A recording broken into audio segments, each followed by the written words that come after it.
Good afternoon and welcome to the latest lecture of the World War II Discussion Forum's Winter and Spring series. I'm Greg McNiff, the founder and executive director of the group. Before I introduce this afternoon's speaker, I want to briefly cover the usual housekeeping items. First, our speaker has graciously agreed to take questions after his prepared remarks. You have two ways to ask a question. You can either use the Q&A box at the bottom of your screen, and I will read out your question to our speaker, or if you prefer to ask your question directly, please use the raise hand feature at the bottom of the Zoom screen, and I will call on you to unmute your line. Regardless of your question or method, please be respectful of our speaker and the audience when asking your question. We'll take probably about 15 or 20 minutes of Q&A and end the event at about 2 p.m. New York time. Second, donations are always appreciated but never expected. To those who have donated, thank you so much. It means a lot. There is a donate tab on the website. Third, as I mentioned at the beginning, we do have a social media channel on YouTube. We will be recording this talk for that channel and posting it shortly thereafter. You can access it through the icon at the top of the website at wwiidf.org. Fourth and finally, you can send any feedback through the website at wwiidf.org. Now this afternoon's speaker and someone I'm thrilled to have, Phillip Orbanes is an American author, former president of Winning Moves Games, and game historian. Prior to founding Winning Moves Game, he worked as senior VP for R&D at Parker Brothers. He is considered the foremost expert on the history of Monopoly, writing several books about the board game, including Monopoly, the world's most famous game, and how it got that way. He currently lives in Massachusetts. Today, Phil is going to discuss his latest book, Monopoly X, How Top Secret World War II Operations Used the Game of Monopoly to help Allied POWs escape, conceal spies, and send secret codes. The book itself talks about the resistant forces in Europe, heroes and heroines, as well as traitors, and the role the game played in basically allowing espionage for the Allies. The reviews have been top shelf, not surprisingly.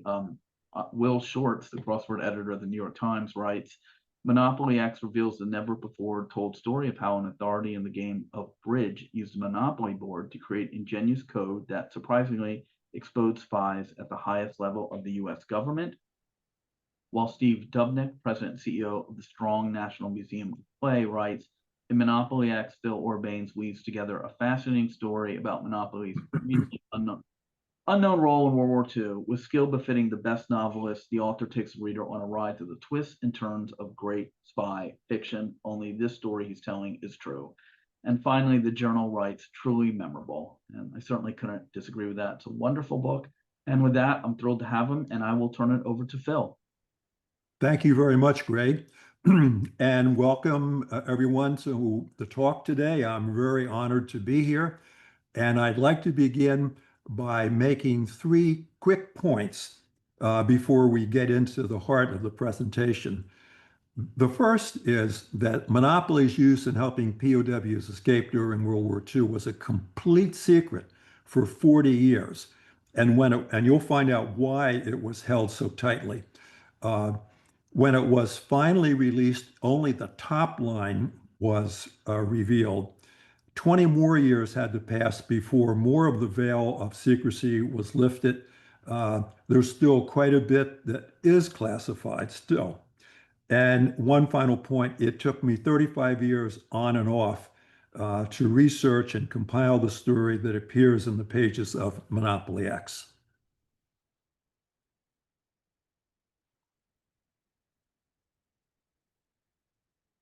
So this is arguably the best kept secret of World War II because of its longevity in the realm of secrecy.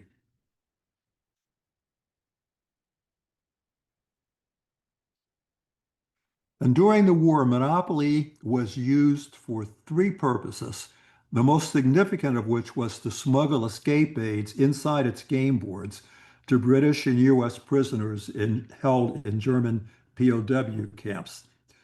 Secondly, because at the time of World War II, Monopoly was relatively new and very much in vogue in the culture, both in the US and in Europe, it inspired the code names of several secret agents and one remarkably effective British traitor. And thirdly, it served as the basis for a secret code used by a trio of spies, as you'll see. And this is what the game looked like during World War II. This is the deluxe edition. This is the one that was used to smuggle escape aids into the POW camps. So Monopoly X is the game undercover in World War II. This is a representation of the game board with the label peeled back to expose some of the escape aids hidden inside. Um, was really notable is that the work to hide the escape aids was done by the Army inside Fort Hunt, Virginia. The maker of the game, Parker Brothers, had absolutely no idea that their game was going to war in this fashion. They were totally oblivious and would remain so until 1985. And I happened to be there on the day that the secret was revealed.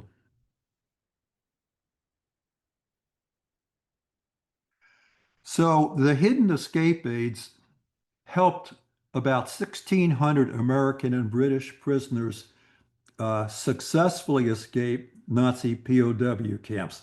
About 10 times that many escaped but were recaptured. So it did have a profound impact on the desire to get to freedom in World War II.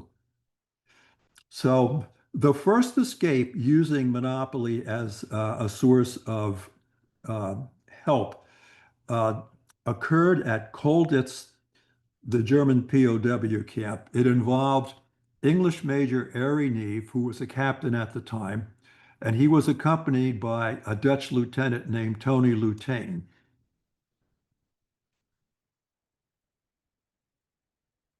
They were dressed as German officers, thanks to the artful work of POWs who were expert tailors, and they escaped from Colditz Castle, which is near the Polish border, on a bitterly cold night in January of 1942, a month after Pearl Harbor. Their goal was to dash across Germany to the distant Swiss border, equipped with escape gates, but they had no idea how those escape aids got into their camp.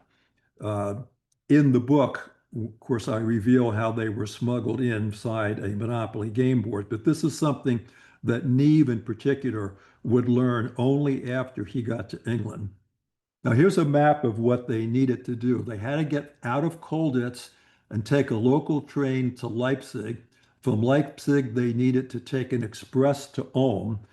From Ulm, which is toward the lower left, they needed to take local trains to get to Singen on the Swiss border. They needed to do this, they calculated, in 3 days or less in order to avoid the dragnet that would be set up across all of Germany. But complications arose. Once they got out of Colditz, they had to discard their uniforms and become Dutch electrical workers. Now, this was by means of the clothing they were wearing underneath the uniforms.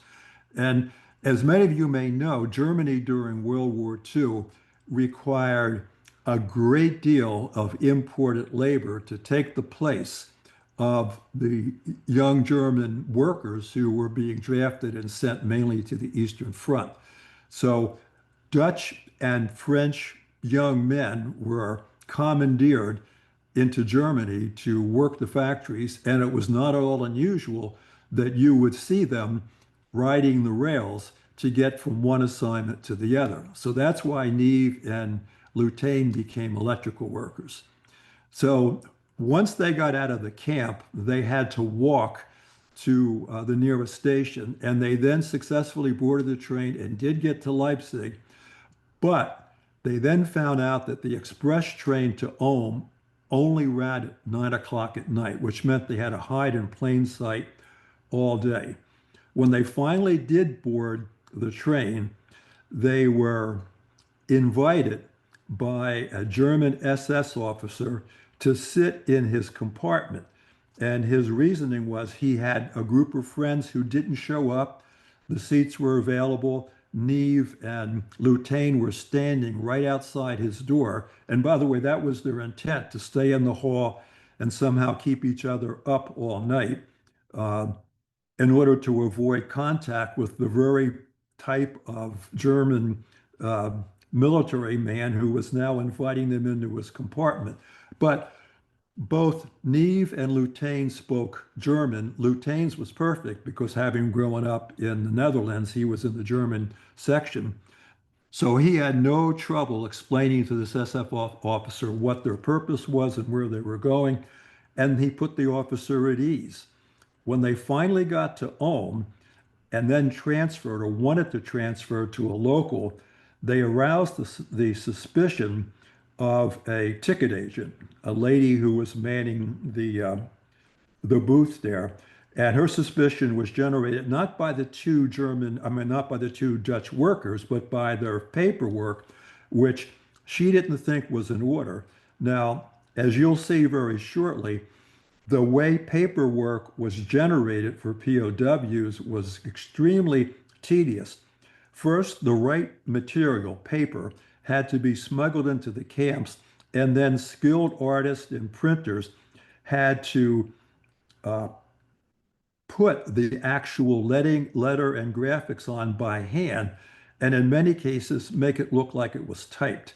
So there was something about their papers that bothered her, and they were directed to a labor office, but fortunately they were able to avoid any interrogation.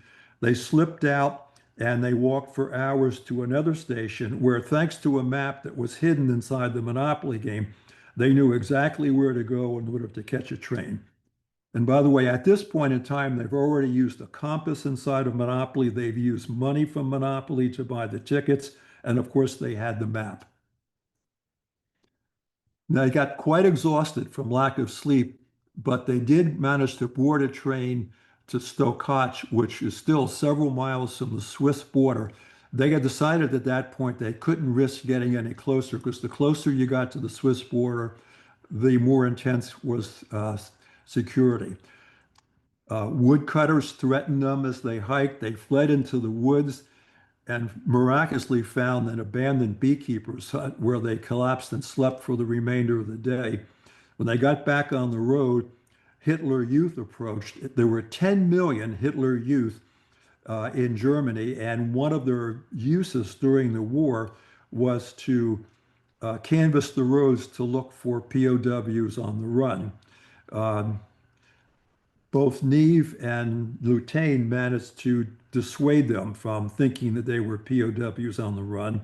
And eventually they did reach the Swiss border and plunged into the safety of the Swiss forests. So they did manage to cross in 3 days, but it took months for the British Embassy in Zurich to arrange Neve's transfer to a French escape organization, and you'll hear more about them shortly. Finally, it was arranged. They conveyed him to Spain and then Gibraltar. And from there, he took a freighter and basically 4 months later arrived in Glasgow. Upon arrival in Scotland, he received word that he was to go directly to the Grand Central Hotel, where he is recruited to join a top secret organization known as MI9. MI9 was the section of British military intelligence responsible for helping POWs escape, like Neve. Neve was recruited by its commander, Brigadier General Norman Crockett, and Crockett had in mind a newly created position for Neve, and that was he would lead a team known as Room 900, because that's the room they occupied in the war building. Its mission would be to organize, fund, support the escape lines that were starting to set up shop in France, and that included the one that had just secured his freedom. And Crockett's reasoning for hiring Neve was very sound. Neve had actually lived through an escape. He knew the procedure. He knew how an escape line ran, and he also knew what shortcomings he would have to fix. And so Neve took this job and remained in charge of Room 900 for the rest of the war.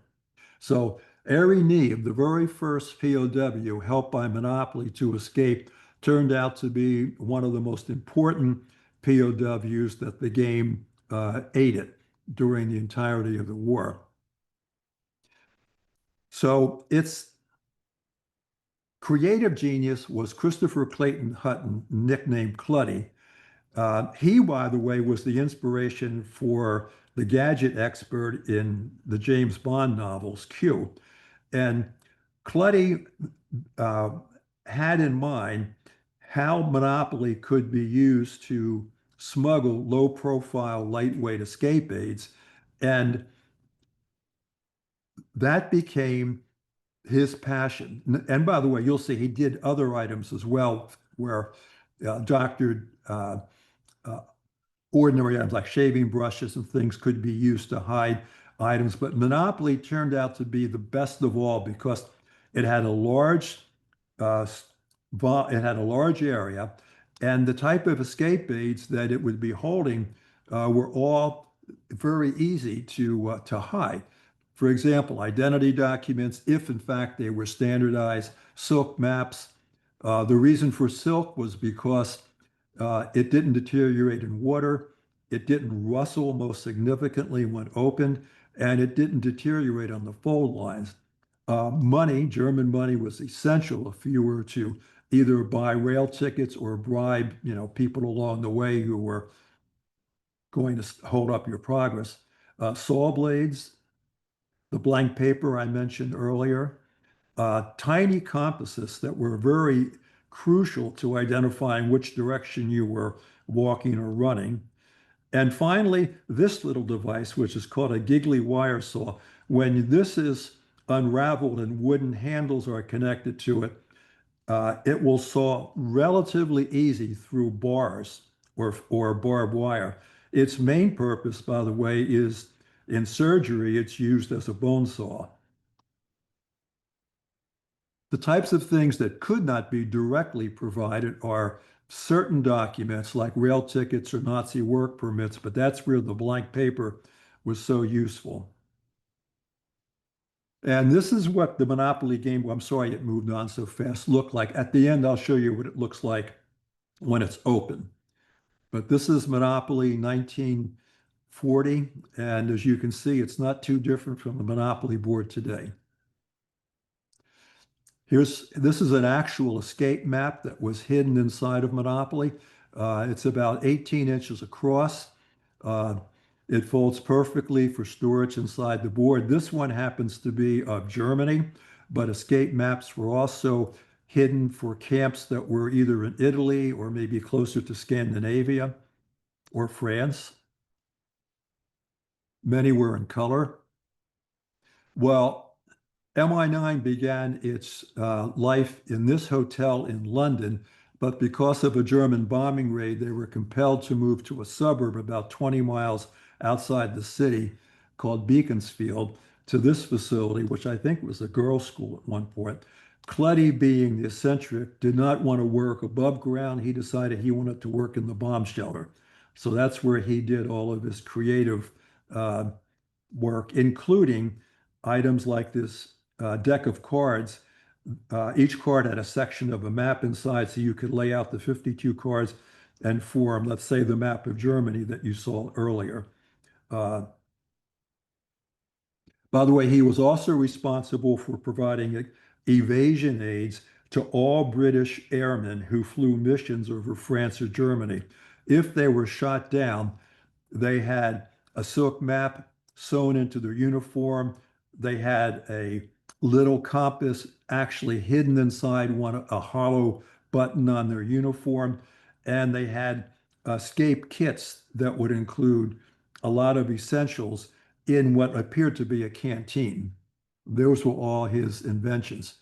Monopoly itself, the doctored games were prepared by its manufacturer in England, the John Waddington Company. They were a very large printing and box making company who also had a game division. Monopoly was under license to them from Parker Brothers in the States, and they were about 170 miles north of London. Monopoly itself was actually doctored underground in a sub-basement room. This man was taken into the confidence of the British Secret Service. He signed the Official Secrets Act, and it was his responsibility as the general manager of the John Waddington Company to provide the doctored monopoly games as well as many other things for the British war effort. And he was passionate about keeping everything secret because he was very worried that if the Germans knew of what his factory was doing for the war, they would bomb it. And it's interesting that one of the reasons why Clutty was so effective was because he was formerly a magician and he knew sleight of hand. Crockett also was the inspiration for the American equivalent of MI9, which became known by the initials MIS-X, which stands for Military Intelligence Service X section in the US. Crockett revealed MI9 to the general commanding the new US 8th Air Force because he knew that there would be a lot of American POWs shortly, and he wanted the Americans to have the same knowledge that he did about the success of monopoly in particular as a means of providing escape aids.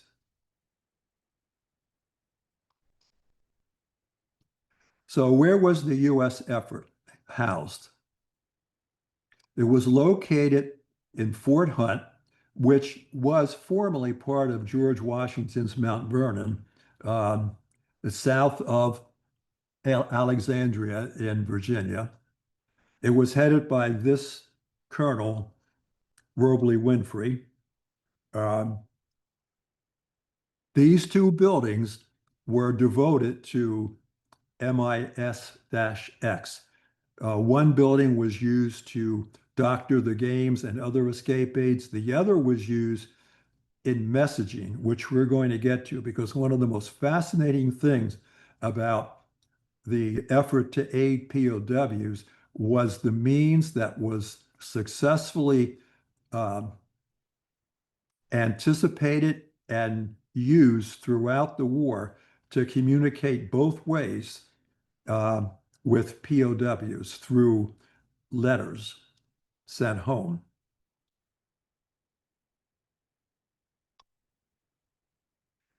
Officially, MIS-X did not exist. There was only a few officers at the Pentagon who knew of it. The president and Congress were never told for fear of leaks. And even President Roosevelt, unfortunately, let slip some facts that were very damaging to the war effort.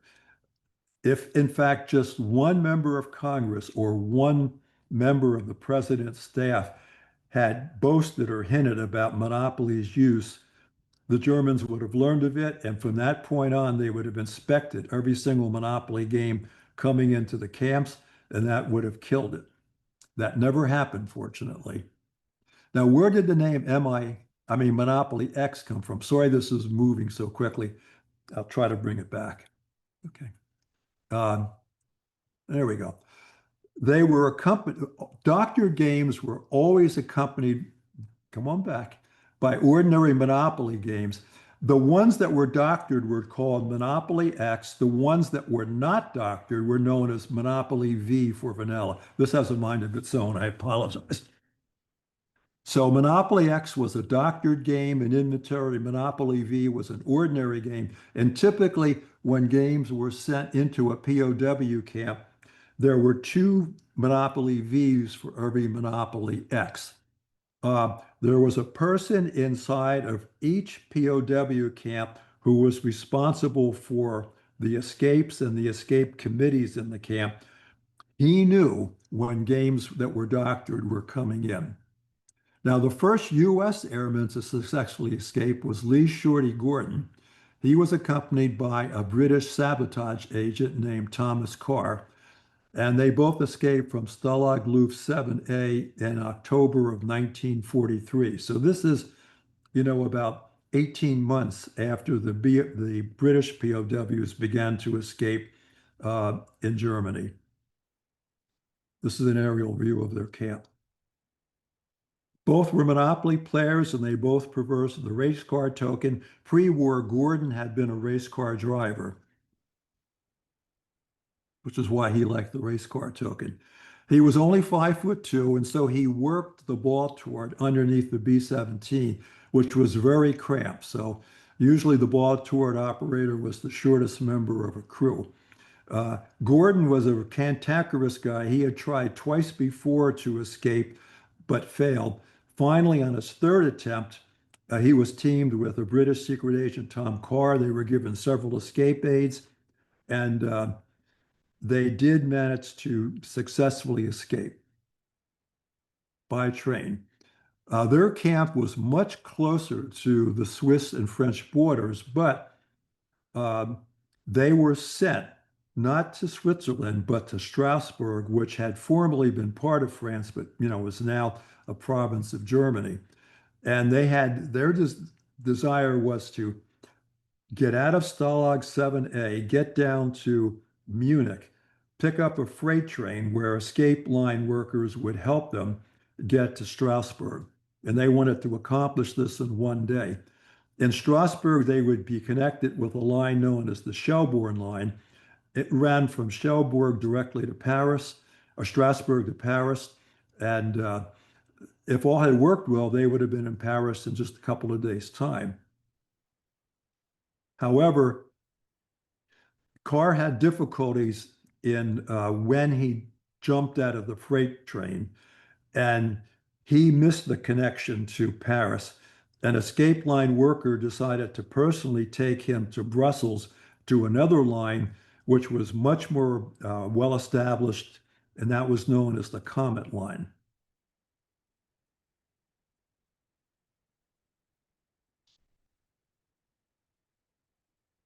So as I said, Gordon made it, and he rendezvoused with a female agent at a restaurant in Strasbourg whose code name was Nori. And she turned him over to the Shelbourne line, who took him to Paris and then to the coast in Brittany. And eventually a motorboat at night whisked him and 18 other escapers to England. When he got back to the States, Gordon was really lauded because he was the first successful escaper from a POW camp in the US. And he went on a war bond sales tour. He remained a favorite at vet reunions and lived to age 84. Carr was also rescued by Nuri, but because the Shelbourne escape line worker had already left with Gordon by the time Carr arrived, she had to take him personally to Brussels, and along the way they fell in love.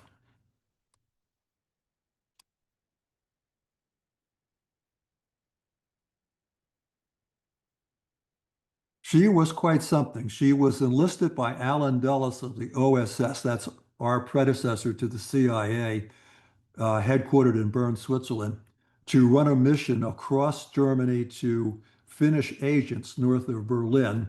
The message was hidden under false fingernails, and it was monopoly related. You'll read about this in the book. Here's Dulles, who also became the first director of the CIA after the war.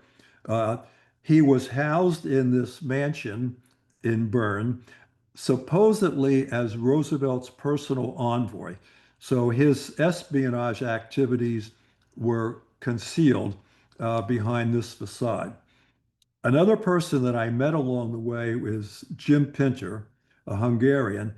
His father hid OSS agents when they entered Hungary.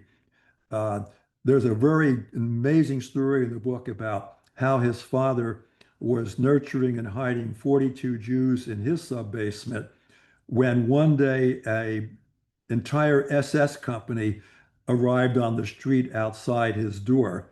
Um, at the time, Jim was a young teenager, and he related the story to me. And it so happened that among the OSS agents who were being hidden were one who figures significantly in the Monopoly X story. Now, the escape line. Several teams of German-defying patriots were organized after the Blitzkrieg to help down airmen or soldiers left behind at Dunkirk to return to freedom. And each was known by a imaginative name. And those escape lines were Harry Neve's main responsibility. His task was to organize them and overcome the reluctance to take direction from London and provide whatever they needed, especially money. And one of the things that they were reluctant to use was wireless, uh, but it took weeks for messages that they were sending to be received and responded to. So finally, Neve did convince them to train and to learn to use wireless. Now, here's a map of France, and here are the three main lines, which I'll show you in detail in a moment. So the Shelbourne line specifically merged in Paris and then took escapers to Brittany, where they would be picked up by boat and taken to cross the English Channel to England. The Comet line ran from Brussels to Paris, where it consolidated, and from there went down toward the Atlantic coast and across the Pyrenees Mountains into either Bilbao or to Madrid. The Garo line was headquartered in Marseille, which originally was part of Vichy France, so-called Free France, and it would take escapers across the other edge of the Pyrenees Mountains. Now, the Pyrenees is a very formidable range. It's not just one line of mountains, it's 5 lines.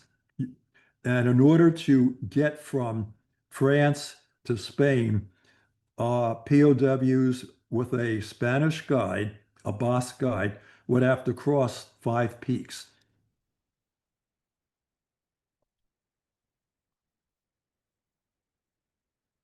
In addition to the wonderful use of monopoly in the war, there was a rather sinister use, and that was by this traitor, Harold Cole. Now, Harold Cole loved monopoly and fancied himself as the top hat, so that was his nickname. He deserted the British Army at Dunkirk for several reasons. First is he had been a thief and a confidence man in a ghetto section of London prior to fleeing the city and enlisting in York in 1939, which is not very far away from the Waddington factory, by the way. Now, he managed to continue to commit theft after he was stationed in northern France. He raided the sergeant's mess fund, was caught, and he was actually in a prison when the German blitzkrieg began. When his guards rushed to get to Dunkirk, they set him free and told him, get yourself to Dunkirk. Well, he went in the opposite direction. But at first, he actually helped other trapped British soldiers reach the Garo line in Marseille. And he developed a confidence among its leaders, which, of course, unfortunately, given his tendencies, he then used to rob the line of its funds. He often changed his appearance, pardon me. Harry Neve became really frustrated and annoyed knowing that Cole was on the loose. And that was especially exasperated when, in order to avoid execution by the Garo line, Cole escaped and turned himself into the Gestapo and SS and revealed the names of every single escape line worker that he was aware of, which ran 24 pages on a line pad. So, and that included the leaders of both the Garo line and the Comet line. So he was extremely damaging to Neve's efforts to, make the escape lines effective. Neve wanted to have him killed. And to do that, without bureaucratic interference, which I'll touch on lightly soon, that's why he needed Tom Carr to be set free. That also was included within the story itself in the book. He was closely minded by this SS officer, Joseph Kiefer, in this building at 84 Avenue Foch in Paris. This multi-story building was where the SS maintained its headquarters, and there's many notorious stories of the screams heard at night from torture and interrogation that went on in its upper floors. Uh, Cole was housed very comfortably, though, in an apartment in the top floor. That he changed his appearance many times. Now, Norman Watson of Waddington's learned of Cole's because one of his employees had a son who was very aware of what Cole was doing in the military and was very aware of what Cole was doing, calling himself the Top Hat and whatnot. Norman Watson really was upset to know that someone who had deserted, his country, was connecting himself to monopoly. Uh, Cole was also a notorious womanizer who even robbed his own wife. Uh, the reason why Carr had been rescued was to help to kill Cole, but fate denied Carr a clear shot when the day came. So when D-Day came and the Allied armies burst out of the Normandy bridgehead, the SS with Cole fled into Bavaria. Cole therefore escaped yet again, and when he got to Bavaria, he even managed to inveigle the American army into hiring him to look for Gestapo agents on the run. So Cole seemed to have an unlimited number of lives.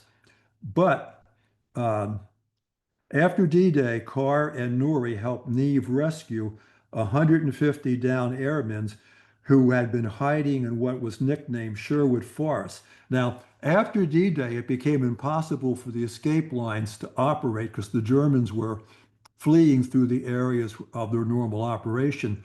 So Neve organized the current round of escapers into hiding in a hidden camp south of Paris. And Neve managed to break through with a small force when he returned to action and rescue all 150. And they continued to hold reunions for many years. Now, Neve had a nemesis, and that nemesis was this man, Claude Dancey, who was the director of the parent organization of MI9, known as MI6. Now, we all know MI6 because that's the agency that James Bond worked for, post-war. Uh, Dancey was a very inept leader. He had been embarrassed at the start of the war because the Germans managed to roll up his entire network of agents in France and Belgium due to an egregious error. Uh, he was envious of MI9. He did not help them. And so Neve always had to work around him. Um, but finally, and by the way, one other point here is that Dancey was known as M, and he became the prototype, although in a much more positive sense, for Ian Fleming's, leader of MI6. Finally, Neve learned that Cole was housing himself in Paris after the war in a hotel above a bar. He alerted French police. There was a shootout, and Cole was killed finally in the early months of 1946. Now, here's another man that I got to know along the way. Hal Clem was an art student in the Bronx when he was drafted. He became a radio operator and an engineer on a B-17. Uh, his plane was attacked by German fighters on his third mission. Clem was badly wounded, and he was helped to parachute before his plane successfully belly landed. He was captured and imprisoned at Stalag Luft 1 north of Berlin. He figured out the monopoly secret. And another one of the things that he did was he assembled on behalf of the escape line leader, the escape officer inside of Stalag Luft 1, a tiny radio that had been smuggled into camp inside of 3 cord-out baseballs. Uh, Clem put them together, and they were used to hear messages being beamed at the camp from England. He worked for me when I was at Ideal Toy Corporation in the late 70s. I was in my 20s, he was in his 50s at the time. His plane had amazingly been singled out by the Germans for propaganda purposes. The captain of his plane, after suffering several casualties, including Clem, uh, belly landed successfully, and the Germans uh, posed the fighter pilot, who was a high-ranking ace, on top of the plane. And this appeared in many German newspapers and consequently also in American newspapers. So uh, it's amazing that Clem's plane would be memorialized in this way. Now, this man is an absolute uh, hero. He was a sympathetic German interrogator named Hans Scharf, who used a very soft approach in interrogation. And it was his job and that of his staff to interrogate every single downed Allied airman at his camp north of Dusseldorf. This is the camp where Clem was imprisoned for 3 years or 2 years. Scharf, by the way, was an artist. And if you've ever been to Disney World or Disneyland and you look down at the mosaic in Cinderella's castle, that was done by Hans Scharf, who moved to the US after the war and had, a lot of acclaim by former POWs who credit him for, basically not making their lives any more miserable. I mentioned that there was a technique to communicate with POW camps back and forth, and that was achieved by hiding letters inside what looked to be an ordinary letter home. Not letters, but words. And there was a periodic distribution within letters that could be extracted and assembled to gain a message by either MI9 in England or MIS-X in Virginia. I'm not going to go into the technique in the interest of time, but if you look at the letter home, Dear Mom and Dad, this is just an idea of what a POW might have been writing to his parents. But hidden within this message were these 12 words. And when they were arranged correctly, the message would be loud and clear. We need tools, money, saw, also radio balls. New factory near train station. Well, that last sentence was indicating that the Germans had just built a factory near the train station nearest the camp, which might in fact be a worthy target. There was very, very little written communication between MI9 and Norman Watson at Waddington's, but this particular document does still exist. For the most part, Watson would have to come into London and be verbally told what MI9 would like, and to pick up a parcel that contained the escape aids that he would then be asked to hide inside of Monopoly boards. So the final score, according to official records, 1,596 POWs, escapers, made it home, thanks to escape aids mainly hidden in Monopoly. British sources also estimate that for every successful escaper, 10 more attempted to escape, most armed with escape aids. And at some point, 16,000 POWs were escapees. This, by the way, tied up a lot of Germans at home searching for, escapers, including, of course, the dreaded Hitler Youth.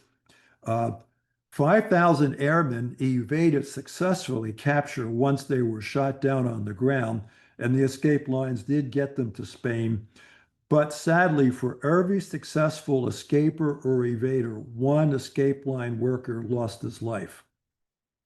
In all, 50,000 Americans and 120,000 British were imprisoned by the Nazis.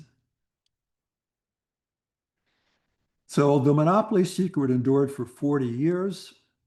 And the reason was because if we had a subsequent war with the Soviet Union, the Monopoly X scheme had been so successful, it would have been used again. So upon the conclusion of World War II, both MI9 and MIS-X were ordered to destroy all of their papers and all of their unshipped games, which meant that at war's end, there was no evidence, no physical evidence of the existence of this project. As I noted, the veil of secrecy was partially lifted in 85 and more in 2005. Certain aspects of what MI9 and MIS-X did are still secret. Ari Neve went on to serve in Parliament. He had an illustrious career uh, in the British government. He did write books about his experience, but because the Official Secret Act had not been lifted when he wrote his books, they were heavily censored, and they could not mention monopoly or any of the particular materials that were used to hide escape aids. And unfortunately, he was killed by an IRA bomb uh, before he was released from the terms of the Official Secret Act. He was 6 years away. If he had survived, the Waddington Company had planned to use him as their spokesman to describe the entire project, but that was never to be. There was one more use of Monopoly I'll touch on briefly, and that was the game board was actually used as a means of communicating with a dissident KGB expert uh, in the Lubyanka in Moscow. And it was the brainchild of these two outstanding contract bridge experts, Valdemar von Zedwitz, an ex-German, and Eli Colbertin, an ex-Georgian Russian, who hated Stalin, just as von Zedwitz hated Hitler for what they were doing to his country. Now, the code was used to communicate with this dissident KGB agent, and from the few exchanges they managed before the agent was exposed and executed, they found out that there were 3 traitors working in FDR's White House. All of them were verified beyond doubts in 1991 when the KGB archives were briefly opened. Here's the Lubyanka. The code itself is fairly complex. I'm not going to go into it, but the thing that's so cool about this code is it didn't use the numbers on the Monopoly board. It extracted letters from certain property spaces, which were then used to create a keyword, which was then used to modify the actual letters that were sent back and forth as messages. So again, in the interest of time, I'm just going to say you can find out all about this in the book, but it was amazing in terms of its ingenuity. And both Nuri and Tom Carr went on to work for MI6 after the war. Virtually nothing is known about them after 1950. And her code name, Nuri, by the way, is iron spelled backwards, which of course is one of the tokens in the Monopoly game. She was tough as iron. She actually had to kill a Gestapo agent in self-defense. That's just too bad we don't know more about her. One other man that I got to know personally was Ralph Baer, who was the inventor of video game technology. Ralph was very aware of the Monopoly project and how escape aids were used. That's in the book. And here's what the escape aids look like hidden underneath the game board label in a typical Monopoly game.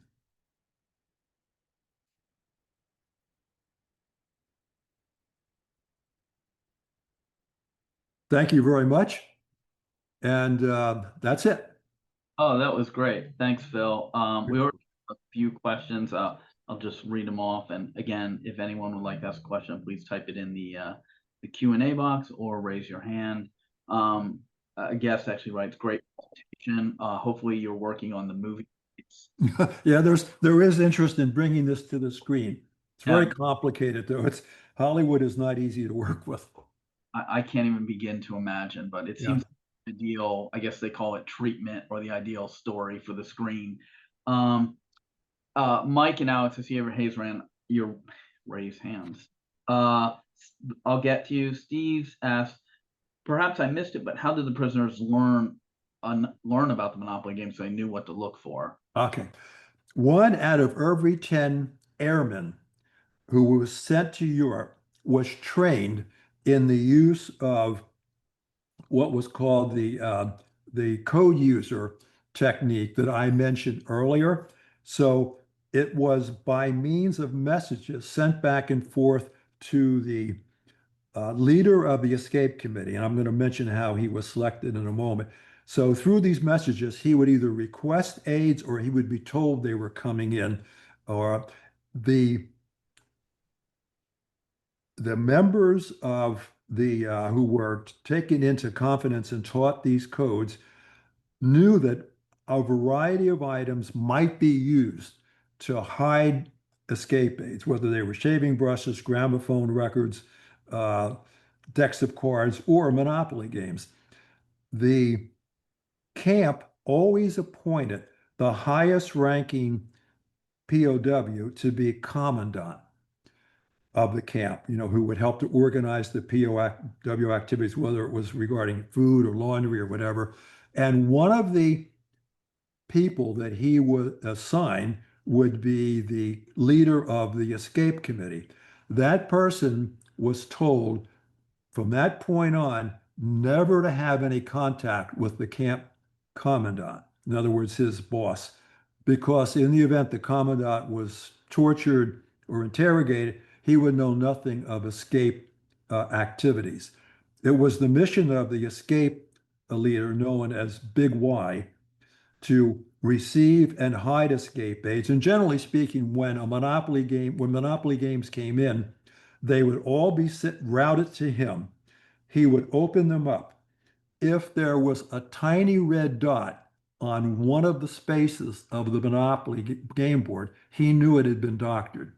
And he would hold that game, and then the other games that didn't have the red dot, namely Monopoly V games, they would go into the camp library where they could be played by, any POWs whenever they had time. The escape committee leader would open up the game board. He would extract the escape aids. He would hide them in a compartment in his wall of his barrack room, and then he would burn the rest of the game in his camp stove. And the reason was essential. There could be no evidence whatsoever of any game that had been doctored. Great answer. Evan asked, can you please give a little more detail on the three FDR White House spies?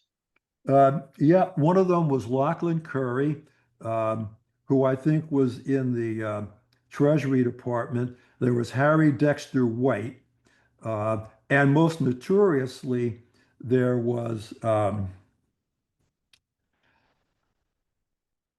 I'm sorry, I'm just drawing a blank in his name. The fellow who was involved in the pumpkin matters with Richard Nixon. Uh, but they were all high ranking. And the thing that was so disturbing was there were more than just these three. And one of them had access to cables being sent from our ambassador in Moscow to FDR. He was able to intercept them before Roosevelt even saw them, and then memorize their content and meet with his KGB handler in Washington, who would then inform Stalin in advance of Roosevelt even knowing what the ambassador was recommending, so that when Roosevelt, would try to have a negotiation with Stalin, Stalin already knew what was coming. Yeah, I think it's Alger Hiss. I know a few people. Alger Hiss, yeah. Sorry, thanks for this. I just drew a mental blank, but Hiss was the third. So we knew all about these three in 1943. And word of this was communicated to Alan Dulles, who then got it circuitously to the White House, but they didn't act on it. Yeah, Whittaker Chambers' book Witness is phenomenal. Charles Stone, I'm just going to post your response. He says, great talk and thanks you for bringing Thank you. the story of his father. First cousin's father, Harold Reinhardt, who they didn't know much about, and he appreciates this talk. Charles, Great. this is the Q&A. Mike, I'll go to you, and if you want to unmute your line and ask your question, that would be great. Then Alex, I'll go to you. Yeah, that was a fascinating talk, I have to say. Thank you, Mike. And I'm sure your book is even more so. But I have two questions.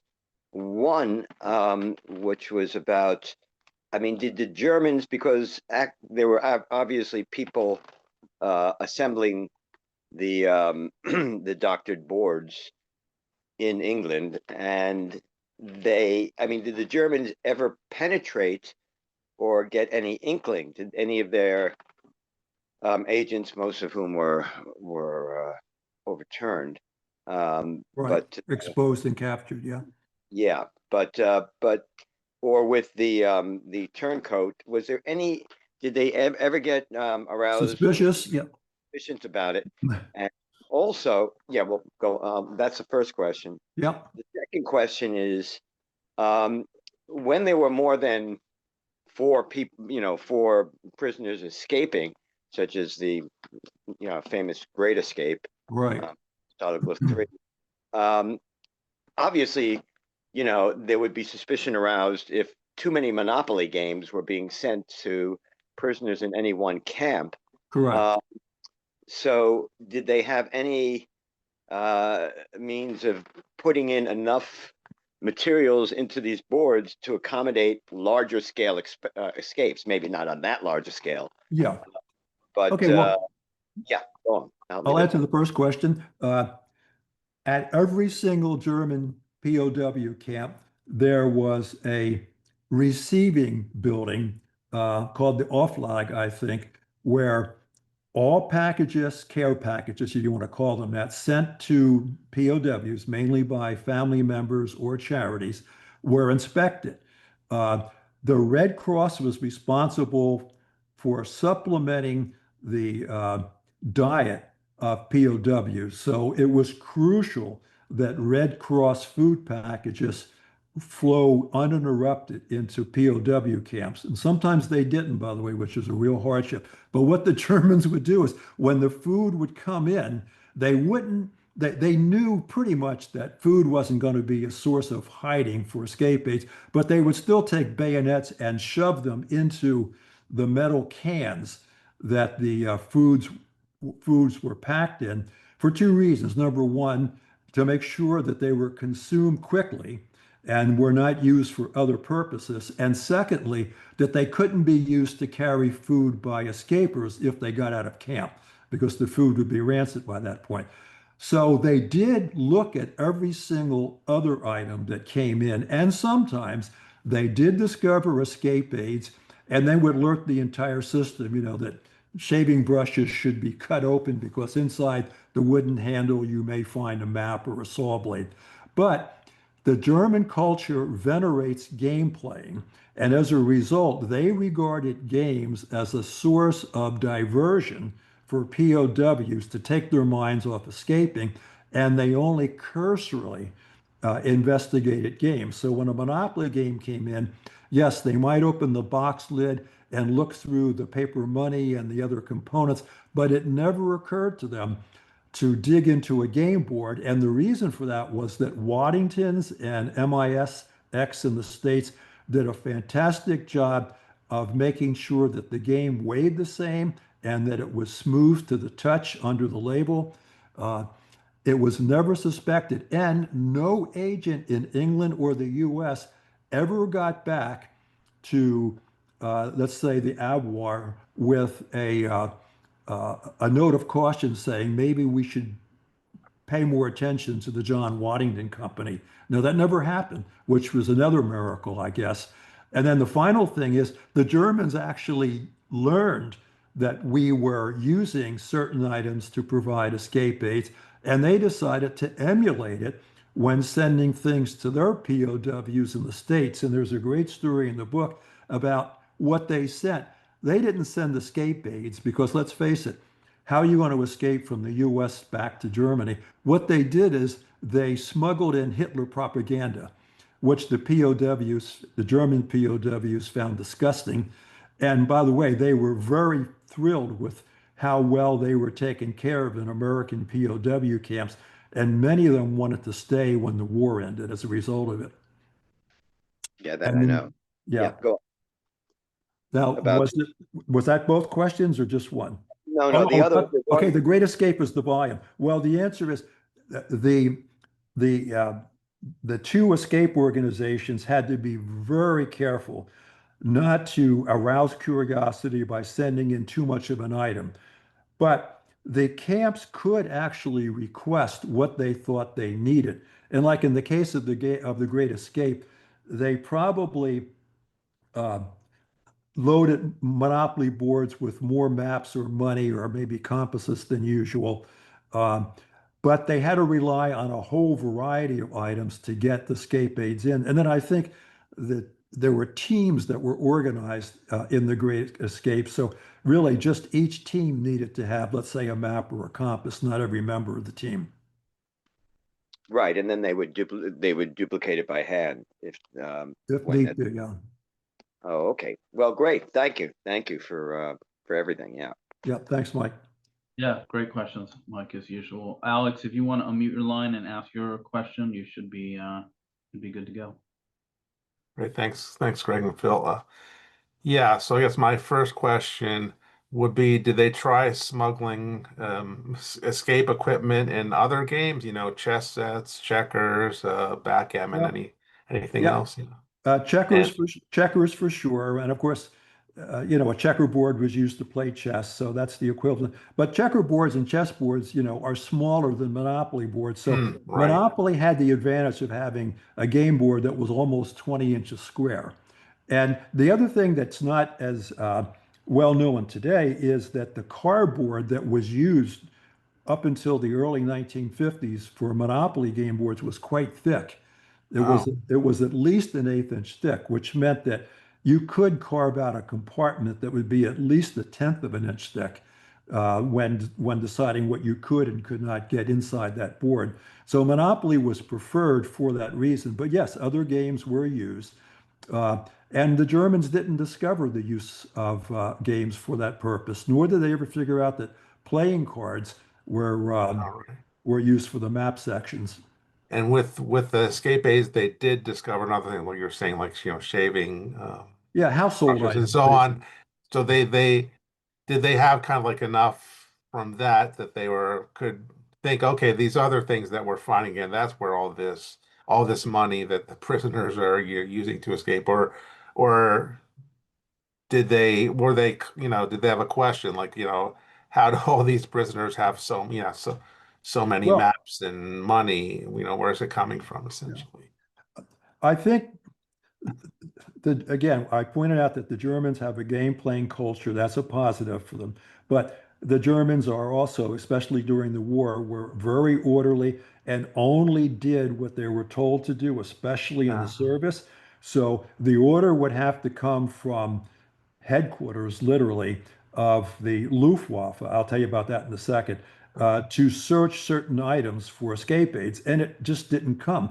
Now, Goering actually had control of the guards at all POW camps until Himmler pulled a power play, I think in late 44, and the SS took over.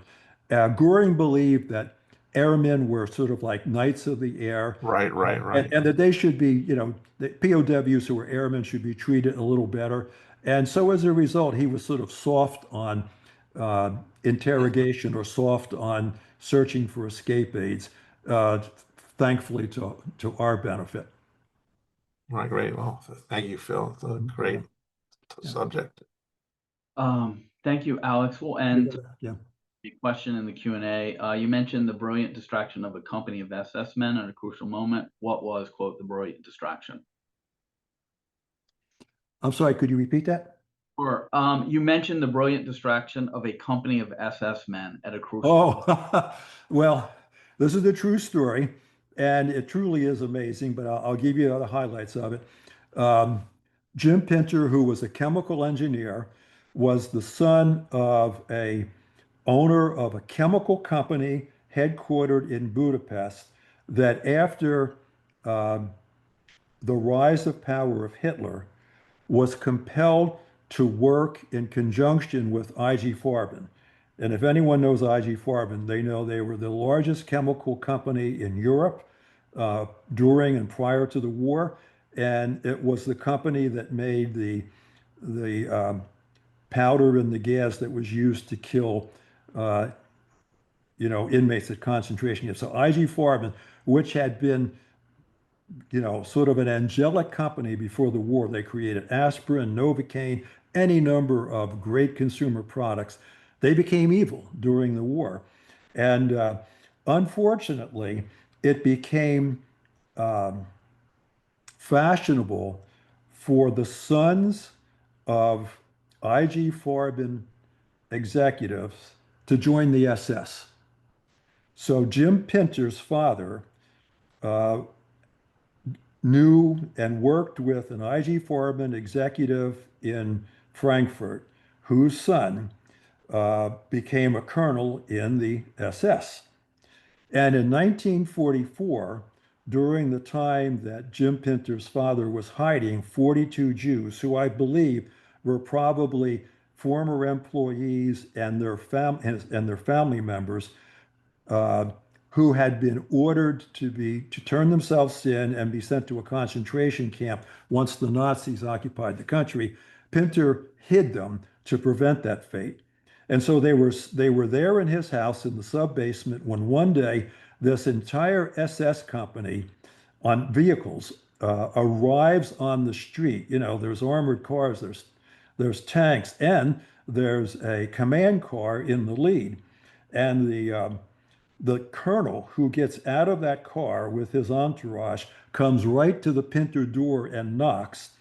And by this point, Jim Pinter has made sure that all of the Jews are hidden in the sub-basement and the bookcase is put in front of the door, et cetera, et cetera.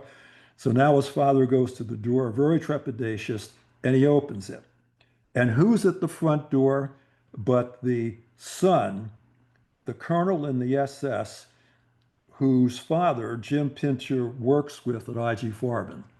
And this colonel, this young fellow named Rolf, I think, throws his arms around Jim Pinter's father and says, greetings, I am Rolf, you remember me when I was younger, blah, blah, blah. My unit is being transferred to the East Front, and I knew I would be going through Budapest. I couldn't do so without stopping to say hello and to bring you gifts. At that point, he issues a command, and several cases of French cheese and wine are brought into the foyer of the Pinter mansion and deposited. There's a, sort of a warm goodbye, and off goes the colonel with his unit to, the Eastern Front, never to be heard of again. And so the irony of the story is that 42 Jews hidden in the sub-basement of a home in Budapest dined on French cheese and wine for the next month, courtesy of the SS. Okay, that's a great story, Phil, and that was a great talk. I think that's the right place to end it. Thank you to Phil for a great lecture and Q&A. The book is Monopoly X, How Top Secret World War II Operations Used a Game of Monopoly to Help Allied POWs Escape, Conceal Spies, and Send Secret Codes. Please join us next Saturday, May 23rd at 1 p.m. when historian Peter Mansour will speak on his book, Redemption, MacArthur and the Campaign for the Philippines, which presents a new history of the largest and costliest campaign waged by the U.S. Armed Forces during the Pacific War. Thank you for joining us this afternoon, and we look forward to seeing you next week. Phil, thanks again. That was great. My pleasure, everyone. Thank you for having me. Thank you. Good luck, Hollywood. Yes, we're trying. So, yeah, we're looking forward to it. Thanks, Phil. Okay.